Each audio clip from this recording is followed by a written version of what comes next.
Reka ngusuze kandi ngo ikaze wahisemo gukurikira C4 TV. Uyu ni umwanya w'amakuru mu Kinyarwanda abo yagarutsweho cyane mu ntara ya Kentucky ndetse n'umujyi wa Louisville by'umwihariko. Abahagarariye intara ya Kentucky mu nteko ishinga amategeko bateraniye hamwe kuri uyu wa kane kugira ngo bashimangire kandi banakaze amategeko arebana n'abatwara ibinyabiziga banyoye ibisindisha cyangwa se ibizwi nka DUI cyangwa se driving under influence. Naho amakuru ajyanye na COVID-19, guverineri wa Kentucky Andy Beshear arashishikariza abatuye iyi ntara gufata urukingo rugera gatatu rwa COVID-19 bise booster shot ku bantu bose bafite imyaka 18 kuzamura mu rwego rwo kongerera imibiri yabo ubudahangarwa mu guhangana no kurwanya iki cyorezo. Izi zari incamake z'amakuru tubafitiye mu kanya mu buryo burambuye.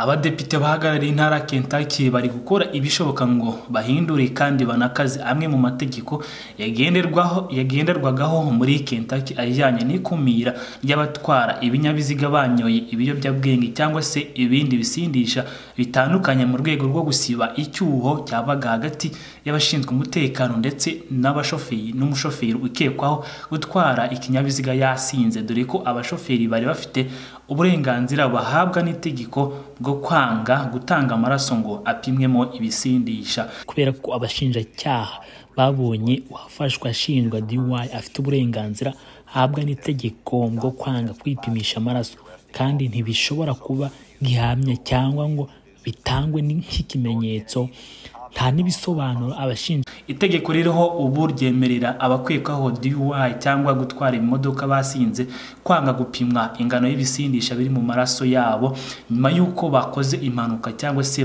bahagaritswe n'abashinzwe umutekano bisanzwe, aribyo bikurura guterana amagambo rimwe na rimwe ku bashoferi cyangwa banywa ibiyobyabwenge, tutibagiwe no kurasana mu gihe aba bombi bakomeje gutsimbarara.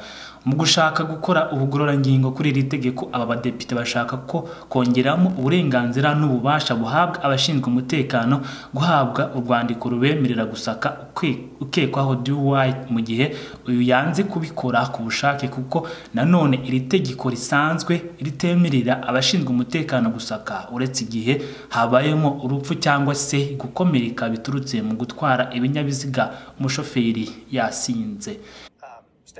Kugeza ubu ntabwo amategeko atanga uburenganzira bwo gusaka umuntu ukekwa uretse igihe hajemo urupfu cyangwa se impanuka, nk'uko bigaragazwa na raporo y'ishyirahamwe ry'ababyeyi barwanya abatwara ibinyabiziga banyoye ibisindisha Mothers Against Drunk Driving rifite icyicaro Texas. Bavuga ko intara 34 muri 50 arizo zimaze kwemerera abashinzwe umutekano gukoresha search warrant paper cyangwa se impapuro zibaha uburenganzira bwo gusaka ikinyabiziga cyangwa no guta muri yombi nyiracyo mu gihe habayeho kwanga gupimishwa ingano y'ibisindisha mu maraso ku bashoferi. Nk'uko bigaragazwa na raporo y'ishyirahamwe ry'ababyeyi barwanya abatwara basinze, intara 34 nizo zimaze kwemera impapuro zisaba gusaka, harimo intara 7 duhana imbibi.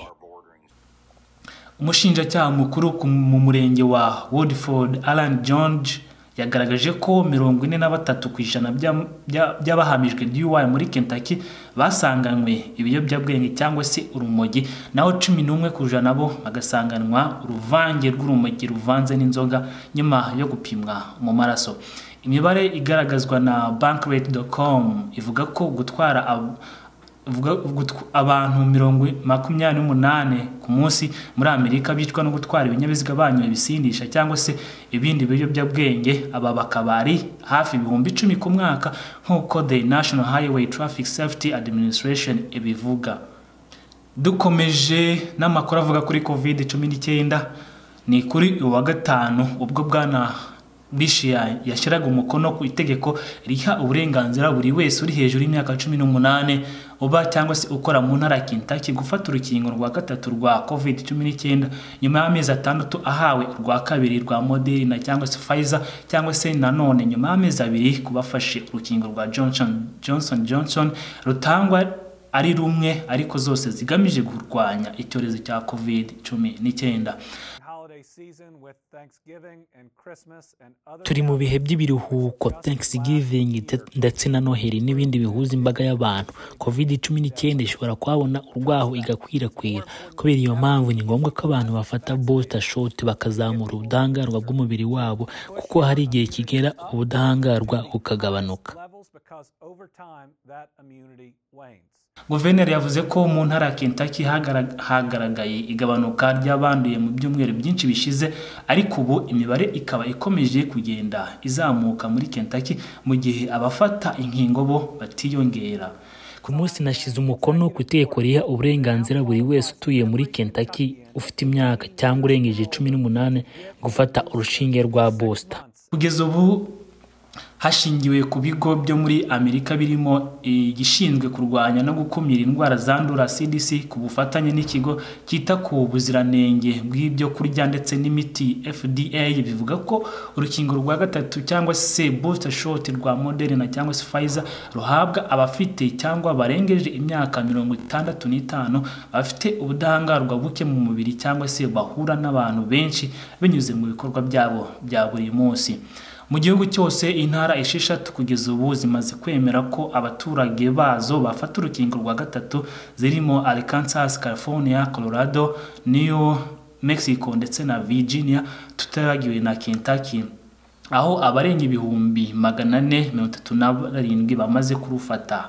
Kugeza ubu doze miliyoni 5.3 nizo zimaze gutangwa, abantu miliyoni 2.3 bamaze gufata doze 2 aribo bahwanye na 52% batuye intara Kentucky. Mbere yo gusoza aya makuru, reka abo tutatangiranye mbibutse ko uyu munsi aribwo inteko ishinga amategeko ya Kentucky iri kwiga umushinga w'itegeko ryemerera abashinzwe umutekano gusaka abakwekwaho gutwara ibinyabiziga banyoye ibisindisha. Naho guverineri wa Kentucky yashize umukono ku itegeko ryemerera abarengeje imyaka 18 gufata urukingo rwa COVID-19 rugira gatatu cyangwa se booster shot. Mbere yo gusoza amakuru, reka nibutse ababyeyi barerera abana bafite abana barererwa muri Newcomb Academy ko kuri wa gatatu saa 12:30 kugeza saa 1 hari ikiganiro kirebana no gukingira COVID-19 cyo gusobanura impungenge zose ababyeyi mufite kubirebana n'inkingo zihabwa abana banyu kubirana na COVID-19 kizatangwa na Dr. Hadridge. Icyo kiganiro ku bufatanye bwa Newcomb Academy ndetse na C-Forward kizaca kuri C-Forward TV live, ndetse namwe mwakora share, mwakora subscribe kugira ngo ikiganiro kizakugereho neza, kandi hazaba hariho na link wakurikira kugira ngo urebe icyo kiganiro neza.